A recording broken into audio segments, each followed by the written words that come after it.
지난 월요일에 그 좀 안타까운 소식이 여기 가까운 관저동이라는 곳에서 소식이 있었습니다.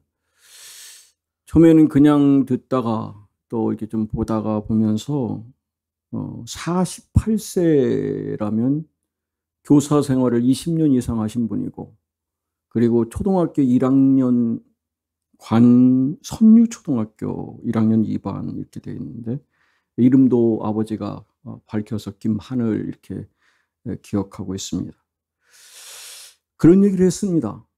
틀림없이 제가 그 장례식장에 십자가를 봤는데 그 아이는 믿음의 집안의 아이라는 걸 알 수 있었습니다. 그리고 그분이 그랬습니다.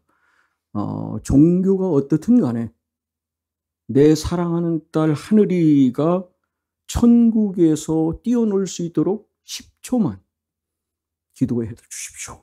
하면서 정말 그 인터뷰하는 내내 눈물을 이렇게 감추지 못하는 그 모습을 보면서 참 많은 생각이 들었습니다. 많은 생각이 들었어요. 많은 분들이 그런 얘기를 언론에서 얘기합니다. 우울증 때문에 그랬다. 우울증 병력이 있어서 그래서 휴직하고 다시 복직하고 이래가지고 마치 우울증으로 인해서 어쩔 수 없이 그 병이 그 엄청난 일을 한 것처럼 이렇게 과대평가하는 모습을 저는 보면서 좀 안타까워하는 모습이, 우울증이라는 개념은 기본적으로 제가 알고 있기로는 그건 굉장히 수동적입니다. 자기 자신을 힘들게 하고 자기 자신이 궁극적으로 해서 우울증으로 나타나는 가장 큰 현상이 뭐예요? 자기를 죽이는 거예요. 그래서 여러분, 자살하는 데 있어서 가장 큰 요인이 우울증이거든요. 그러니까 공격적이지 않다는 말씀을 드리는 거예요. 그래서 저는 그 여자 선생님이 이렇게 그냥 가시적으로는 우울증이라는 표현을 했지만 실제는 다른 정신적인 질병에 공격성 있고 그리고 아주 그런 난폭한 폭행을 할 수 있는 정도의 다른 부분이 사실은 있다는 생각을 들어요. 그래서 제 얘기가 아니라 예일대학의 의과학 교수인 한 분이 그런 얘기를 쓰셨더라고요. 나종호 교수님이신데, 우울증은 죄가 없다는 거예요. 우울증은 죄가 없다. 그러면 이렇게 얘기했어요. 다만 아무것도 밝혀지지 않은 상황에서 언론이 우울증 휴직 전력을 앞다투어 언급하는 것은 부적절하다. 그러면서 죄는 죄인에게 있지 우울증은 죄가 없다. 이렇게 말해요. 이분도 자기가 똑같은 그 딸이 있다는 거예요. 지금 8살짜리 딸이 있는 이 의사 선생님이 얘기한 거예요. 그래서 이렇게 얘기를 하고 있습니다. 이러한 보도가 오히려 우울증에 대한 낙인을 강화시켜서 그 치료를 받아야 할 많은 사람들이 받지 못하는 경우를 너무 많이 보는 그 한국의 미래가 걱정스럽다라고 얘기했습니다. 여러분, 지금 한 해에 100만 명이 넘는 사람들이 앓고 있는 게 우울증입니다. 그런데 그 많은 사람들 중에 실질적으로 내가 치료받고 있어라는 얘기를 하는 사람들은 10%에 지나지 않는다는 거예요. 그러니까 그런 부분에서 보면 우리 한국 사회가 이런 부분에 안타까운 부분을 좀 제가 보면서 오늘은 이 말씀을 제가 한번 이어가 봐야 되겠다는 생각을 가지고 말씀을 준비했습니다. 아마 10여 년 정도 이렇게 한번 쭉 회고해 보시면 여러분이 잘 아시는 많은 지인들 가운데 우울증으로 인해서 궁극적으로 이 땅을 떠난 분들이 많이 계세요. 탤런트 중에 여러분 기억나는 최진실 기억하십니까? 네. 연기를 얼마나 이쁘게 잘해요. 정말 이쁘게 잘 봤던 기억이 있는데, 그 집은 어떻게 되세요? 본인이 죽었습니다. 동생 죽었죠? 남편도 죽었어요. 그래가지고 그 집안이 전부 다 그런 부분에 안타까운 모습도 있었고, 그리고 많은 분들, 유명인들 뿐만 아니라 여러분 아시는 정치인들이나 이런 분들 가운데도 많이 있는데, 참 안타까운 것은 그 장례식을 제가 유심히 보거든요. 보면 그분들이 나갈 때 보면 꼭 거기에 십자가가 딱 있어요. 그러니까 그리스도인, 최진실도 여러분 그리스도 새벽 기도까지 나갔던 사람입니다. 그러면 이런 생각을 하실 수 있을 거예요. 아니, 예수를 믿는다며. 신앙생활을 제대로 하지 않은 거 아니야? 그리고 예수 믿는데 왜 우울증에 걸려? 이런 얘기를 하는 분들이 계시거든요. 그런데 성경을 보고 기독교 역사를 보면 믿음 좋은 위대한 사람들도 우울증을 많이 앓았습니다. 모세가 우울증 환자입니다. 모세가. 사도 바울도 여러분 우울증 환자예요. 우울증이 있었습니다. 성경에 보면 그렇게 얘기하거든요. 형제들아, 우리가 아시아에서 당한 환난을 너희가 모르기를 원하지 않으니 힘에 겹도록 심한 고난을 당하여 살 소망까지 끊어졌다. 한마디로 죽고 싶다 하고 이렇게 할 만큼 지금 사도 바울이 그런 가운데 있어요. 예수님도 그러시는 내가 심히 고민에 빠져서 죽게 되었다라고 말씀하시거든요. 그러니까 그 순간 예수님도 극히 죽음과 같은 극한 우울을 경험하고 계시는 거예요. 우리 기억하시잖아요. 나의 하나님, 나의 하나님 어찌하여 나를 버리셨습니까? 버림당한 거잖아요. 버림당한 이 극도의 우울감을 가지고 계신 건 누구예요? 예수님도 그러셨다는 거예요. 여러분, 종교개혁가인 마틴 루터는요, 평생 우울증으로 살았던 사람이에요. 그런 사람을 하나님이 쓰시잖아요. 그러니까 여러분, 기독교 역사의 인물, 성서의 인물 가운데도 우리와 같이 똑같이 우울감을 느끼고 고민하고 갈등하고 그럴 수 있는 부분이 얼마든지 있다는 것입니다. 이런 믿음의 사람 하면 대표적인 구약의 인물이 누구예요? 다윗이잖아요. 집에 가셔서 한번 시편 22편을 한번 읽어보세요. 읽어보면 이렇게 시작합니다. 나의 하나님, 나의 하나님 어찌하여 나를 버리십니까? 이거 지금 거절감인 거예요. 예수님과 똑같잖아요. 그리고 2절에는 내 하나님이여 낮에도 부르짖고 밤에도 부르짖는데 왜 물은 체하십니까? 그래서 밤새도록 잠을 못 자는 수면장애를 겪고 있다는 얘기입니다. 그리고 6절에는 나는 벌레요 사람이 아닙니다. 그러니까 자기 자신이 얼마나 열등감에 있는가를 알 수 있는 거예요. 그리고 6절 하반절에는 사람의 비방거리, 백성의 모욕거리일 뿐이다 그러잖아요. 자기 자신이 이만큼 수치감을 느끼고 있거든요. 그리고 11절에 보면 나를 멀리하지 마십시오 하면서 환난이 가깝고 도울 자가 없다. 그러니까 나를 도와줄 사람이 없습니다. 그만큼 무력감에 지금 빠져 있는 거예요. 이게 지금 누구 얘기라고요? 다윗의 이야기입니다. 여러분. 다윗의 시예요. 그래서 14절에 가보면 나는 쏟아진 물처럼 기운이 빠져버렸고 뼈마디가 모두 어그러졌다. 그만큼 몸이 막 지금 다 망가져 체중 감소되고 절망감 가운데 있다는 얘기예요. 15절은 보면 나의 입이 마치 옹기가 말라 비틀어진 것처럼 바삭바삭 타고 있고 내 혀는 입천장에 붙어 있으니 주님이 나를 죽음의 진토 속에 넣었다. 그러니까 죽음을 경험할 만큼 자살의 유혹을 느끼고 있다라는 게 이게 시편 22편을 통해서 우리가 최고의 신앙의 선배라고 하는 다윗의 모습이 우울증의 전형적인 모습을 다 그대로 그리고 있거든요.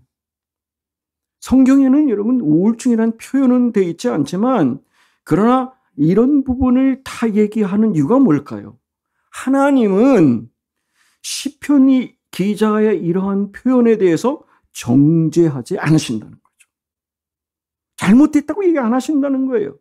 그 자체를 잘못된 신앙으로 몰아붙이지 않으시고 그분은 우리가 그 상태를 잘 직면하고 이겨내서 그 일을 이게 탈피할 수 있도록 극복하는 것을 원하시고 계신 겁니다.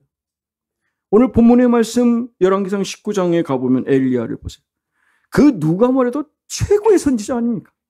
그냥 하늘의 불을 한 방에 내려가지고 850명을 그냥 한 방에 날리고 그들을 다 그냥 죽이고 그리고 하늘에서 비를 내려가지고 온 땅에 그런 능력 권능의 사자 엘리야인데 지금 어떤 상태예요?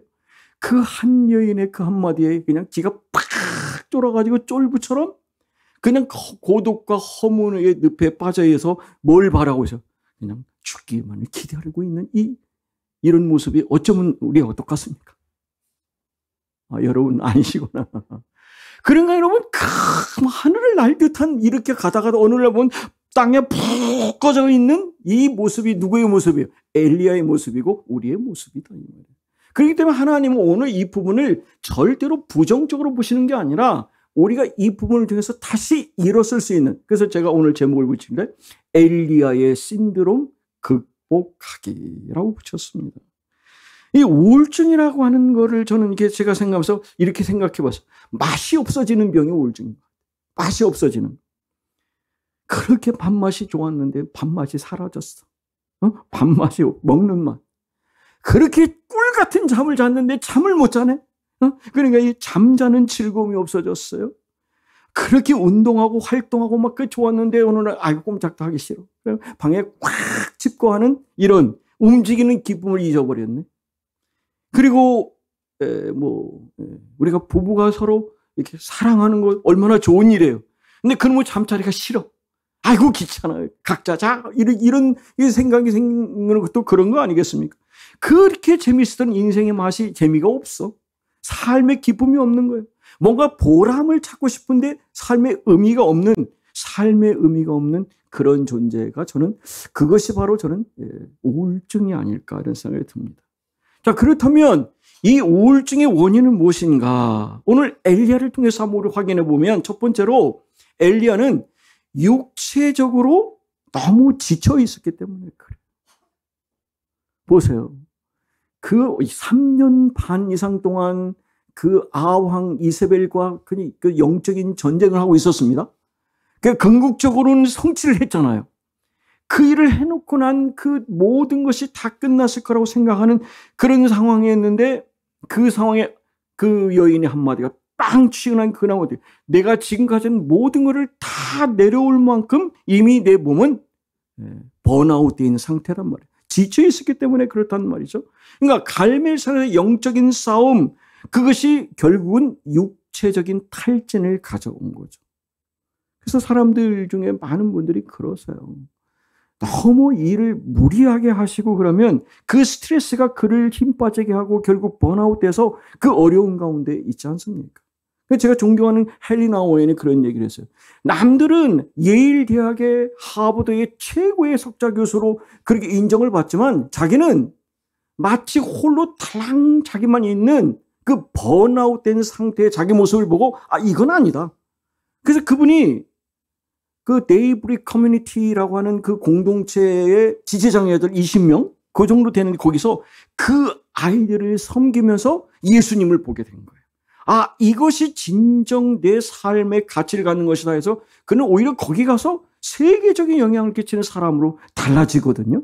그래서 여러분 상처 입은 치유자라는 온디 힐러를 그분이 쓰신 거고 그분이 거기서 가져온 게 진정 다시 이 번아웃 상태, 탈진 상태에서 회복되는 역사였다는 거죠.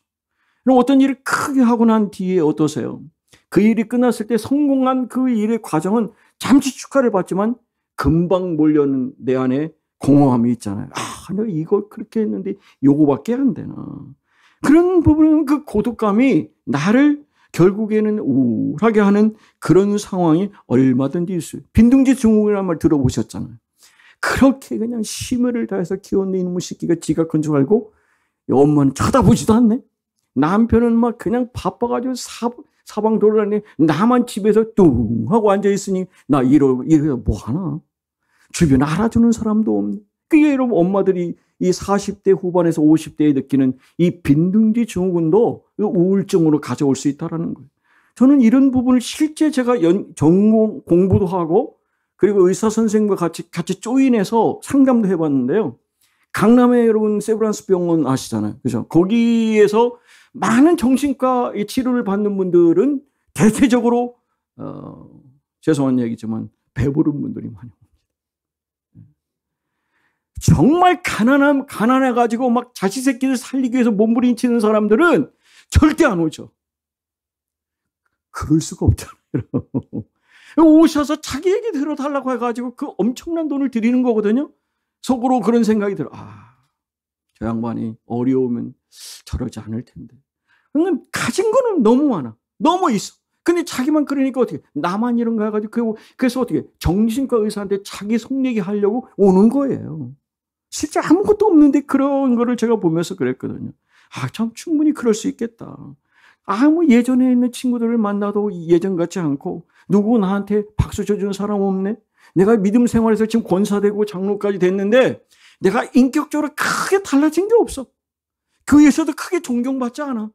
뭐 예수 믿는 거나 안 믿는 거나 똑같네, 이런 소리 들으면 과연 나는 그쪽에 속한가 아닌가 이런 생각이 들면 내 스스로 지금까지 한 모든 결과가 엘리야가 그렇게 심혈을 기울여서 한 것이 그냥 아무 없는 상태로 되는 것 때 느끼는 그 우울감을 느낄 수가 있다는 것이죠. 그리고 오늘 또 보면 본문 예전 개역개정 성경에 이렇게 했거든요. 저가 이 형편을 보고 그랬어요. 그러니까 이 우울증의 한 원인은 늘 똑같은 환경이 갑자기 어려워지게 보이는 거예요. 실제 환경이 달라진 건 아니거든요.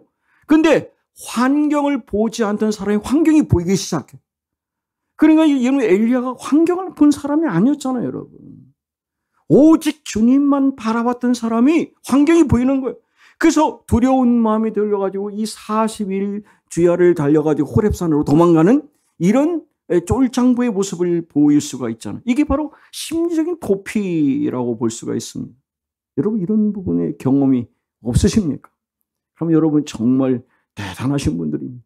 저는 이런 부분의 경험을 똑같이 했기 때문에 더 절실하게 느껴져요. 아, 그렇게 강하고 단단한 것 같은데도 사람이 한번 약해지면 이렇게 뻑 하고 무너지고 그냥 졸장부 같은 엘리야의 모습이 어쩌면 나의 모습이 같을까 이런 생각을 하게 되면 더 또 힘이 돼요. 아, 엘리야도 그랬는데, 예수님도 그렇고 바울도 그랬는데 어떻게 일어서면 되지. 그런 부분에서 희망을 갖게 되는 거죠. 그래서 말씀드린 것처럼 이렇게 신앙의 위대한 영적인 거장들도 다 우울증의 어려움을 겪을 수가 있었다. 그러니까 이런 부분에서 우리가 이 부분을 해결한 장소를 찾는 게 중요합니다. 그것이 바로 뭐냐? 십자가 앞에서 우리가 서는 것이 중요하다. 그러니까 내 힘으로 해결하려면 힘들어요, 여러분. 여러분 수렁에 빠져본 경험 있으세요? 시골에서? 그러면 나오려고 하면 어떻게 되죠? 더 들어가. 몸부림치면 더 들어가요. 그럼 못 나와. 그러다가 죽을 수도 있어. 꺼집어내지 않으면 안 되거든. 내 힘으로 할 수 없는 게 이 우울증이라는 거예요. 그러나 이것을 하나님께 가져가면, 십자가 앞에 나아가면 하나님이 그것을 나를 고쳐주시고 십자가에서 내게 즐거운 교환을 해주시기 때문에 내가 이것을 이겨내고 승리할 수 있다. 할렐루야. 이런 은혜를 여러분 받아 누리시기를 주님을 축복합니다. 오늘 보세요. 엘리야를 하나님이 어떻게 고치시나를 보실까요? 첫 번째로 잠맛을 회복시키셔요. 잠 못 자면요, 다 병들게 돼 있어. 다 우울증에 빠질 수밖에 없어. 그러니까 오늘 보세요. 엘리야가 잠맛을 잃고 지금 막 그냥 두려운 공포 속에 가고 있는 하나님께서 그를 일단 어디에 재우시잖아요. 잠자고 나면 개운해요. 저도 어제 보면 약간 무거워서 우리 전도사님하고 식사하고 잠시 여기서 1시간 정도 잤거든요. 자고 나니까 개운하더라고. 이게 여러분 잠자는 게, 그래서 여러분 많은 선배님들 가운데 오래 뭔 일을 하신 분들이 잠을 많이 자고 이런 게 아니라 졸릴 때는 항상 잤대요. 지난주에 정주영 회장 그 여러분 다큐를 보니까 그 정주영 회장님도 졸리면 그냥 잤대요. 그러니까 그 많은 일을 동시다발적으로 하실 때도 그분이 효율적으로 하실 수 있었던 거예요. 근데 오늘 보시면 이 로뎀나무 아래에서 하나님이 허락하신 이 잠을 통해서 그가 회복되는 거잖아요.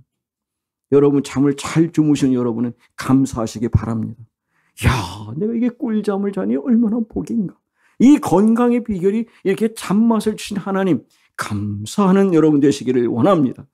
또한 엘리야에게 밥맛을 회복시켰어요. 여기 밥맛이 없는 분들 여기 계신데 저는 밥을 되게 잘 먹어요. 엊그제 금요일날 이 서대전 교회 최종선 목사님 이렇게 식사를 하는데 제가 훨씬 더 잘 먹었어요. 나 처음에는 이분 잘 드시라고 뭐 별로 이게 한정식 집이라서 뭐 딱 달랑 2개씩밖에 안 나오니까 가능하면 이게 드리려고 했더니 중간쯤 가더니 못 드시는 거야. 그 남길 수는 없잖아. 계속 오니까. 그래서 제가 날름날름 다 먹었더니 그 양반이 목사님은 암 수술하신 분이 그렇게 잘 드시네. 자기는 조금만 먹으면 막 위가 부담되고 집에가 힘들대. 여러분 이게 먹는 맛을 저는 되게 즐기는 사람이거든요. 요즘도 가끔씩 제가 이렇게 유튜브나 인터넷 보면 대전에 맛집이 어디 있나 막 이렇게 찾아보고 칼국수 10순위인데 여기 시민 칼국수 6위 정도 되더라고요. 그래서 좀 1, 2등 하는 데를 한번 제가 머지않아 한번 가볼 생각인데요. 이게 하나님 먹는 맛을 주시는 것도 이게 축복이라니까요. 오늘 보세요. 재우고 난 다음에 일어나 먹고 마시라 그러잖아요. 여러분. 잘 먹는 거, 잘 마시는 것도 복이에요. 여러분 잘 드시고 잘 마시고 건강하시기를 주님으로 축복합니다. 그러면 이미 우울증은 절반 난 거야. 잘 먹고 잘 자고 잘 싸면 이미 우울증은 절반 난 거라니까요.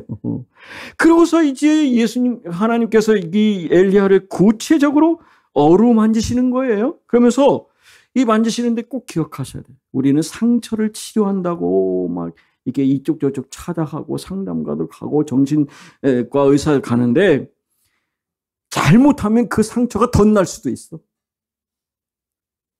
저는 제가 그 부분을 제 나름대로 한 10여 년 동안 이런 심리학, 상담학, 정신분석 다 하면서 깨달은 게 뭐냐면 궁극적으로 우리를 치료하실 분은 성령 하나님입니다. 저는 그렇게 말씀드리고 싶어요. 그리고 하나님만이 이 상처를 까지 뽑는 거예요. 여러분 정신과 의사들은 그냥 뿌리가 아니라 위에 것만 보는 거예요. 그러나 뿌리 자체를 뽑아내서 완벽하게 회복하시는 분 누구시다? 성령 하나님. 할렐루야. 그래서 여러분 꼭 성령 하나님과 깊은 여러분 관계를 통해서 여러분에 있는 내면의 상처를 깨끗이 치유하는 축복이 여러분께 이를 축복합니다. 그래서 우리가 우울증을 십자가 앞에 가져가면 하나님은 어떤 선물을 주세요? 하늘 기쁨을 주시는 거예요. 이야, 하나님이 나와 이렇게 함께 하셨구나. 하나님이 나를 이렇게 알고 계시구나. 하나님이 내 가슴속에 상처까지 하시는구나. 아이고, 하나님 그렇게 하셨어요 하면서 눈물이 나와. 눈물 쏟았어. 기쁨이 넘쳐.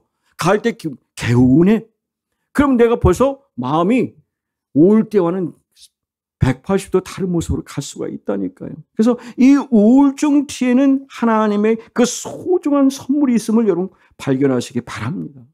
모세가 여러분 호렙산에서 하나님 음성을 들었잖아요. 지금 엘리야를 호렙산으로 지금 하나님께서 데리고 가시거든요. 그런데 보세요. 거기서 보시면 처음에 그냥 강력한 바람이 거기서 확 임했습니다. 근데 거기에도 계시지 않았다. 여러분 막 어디 가니까 막 강력한 바람이고 막 그냥 불 같은 일이 떨어진다. 그래서 이 기도원 저 기도원 찾아다니시면 여러분 뭐가 있을까? 별로 없어요. 여러분. 오늘 본문에서 분명히 말씀하셔요. 그 큰 바람 속에 하나님 안 계시다 그러잖아요. 지진이 있었습니다. 근데 거기도 안 계세요.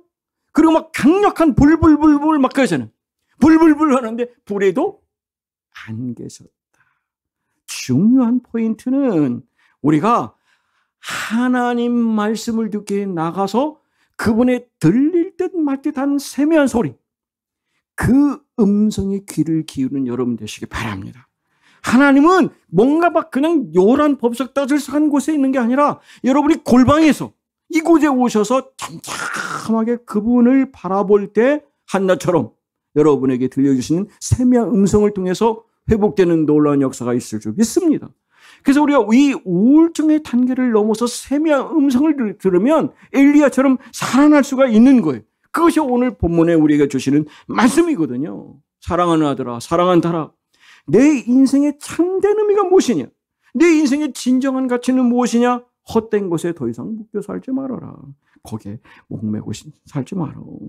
인생의 보람을 엉뚱한 곳에 찾지 말라고 하나님은 말씀하시거든요. 그러면서 너를 지금까지 묻고 있는 과거, 너를 실패로 갔던 그거를 그게 무엇이냐를 하나님은 들려주시거든요. 그럼 하나님이 들려주신 그 소리를 통해서 내가 앞으로 그럼 더 이상 이렇게 어처구니 없는 삶을 살지 않아야 되겠다. 내일도 계속해서 이런 어리석은 삶을 살 것이 아니라 이제 장성한 사람이 됐으니까 버려야지. 사도 바울이 뭐라고 해요? 내가 어릴 때는 말하는 것이나 깨닫는 것이나 생각하는 어린아이와 같았다. 그런데 그런 지금 어른이 돼서는 어린아이를 버렸다는 거예요.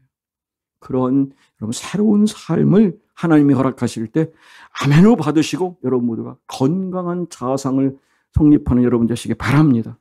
그리고 중요한 포인트는요. 엘리야가 혼자 있어서 그렇게 된 거예요.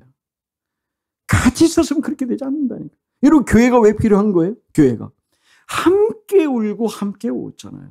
내 아픔도 슬픔도 함께 공유할 수 있거든요. 엘리야가 뭐래요? 이제 나만 홀로 남았습니다. 홀로 남아있으면 문제가 되는 거예요. 그래서 하나님은 틀림없이 오늘 우리에게 홀로 있지 말라고 하세요. 우리 공동체 안에서 서로 아픔을 공유하고 서로 세워가는 이 일을 통해서 하나님은 얼마든지 회복시키는 은혜가 있다는 사실. 그래서 저희 교회는 함께하는 교회잖아요.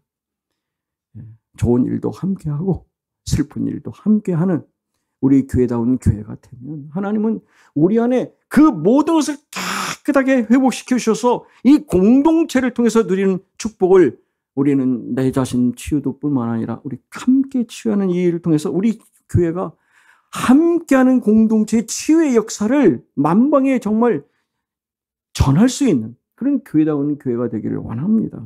그런 일을 우리 함께 세우십시다. 마지막으로 엘리야를 하나님께서는 사명을 회복시키시는 거예요. 야, 너 인생 끝난 거 아니다. 너에게 할 일이 많다라고 말씀하시거든요. 그러면서 여러분 거기 보면 왕을 세우고 엘리사를 너의 다음 이어갈 사로 세우라는 거죠. 저는 우리 교회가 사람을 세우는 교회, 생명을 살리는 교회가 되어야 된다고 믿습니다. 적어도 그런 부분을 위해서는 우리가 내가 건강해야 돼. 영적으로. 건강해야 돼. 이게 건강해야 다른 사람도 회복시키는 일도 하고 치유할 수 있는 일도 하고 그들을 세우는 일도 할 수 있거든요. 그래서 아직도 나에게 사명이 있다. 오늘 엘리야가 그래. 너희는 더 이상 울고 있을 존재가 아니라 이 사명을 감당할 사람이라고 하는 하나님께서 우리에게 너 더 이상 너라는 한계에 갇혀있지 말고 하나님과 이웃을 섬길 수 있는 그러한 정말 사명자의 삶을 살아라 하는 게 저는 하나님이 오늘 우리에게 주시는 말씀이라고 봅니다.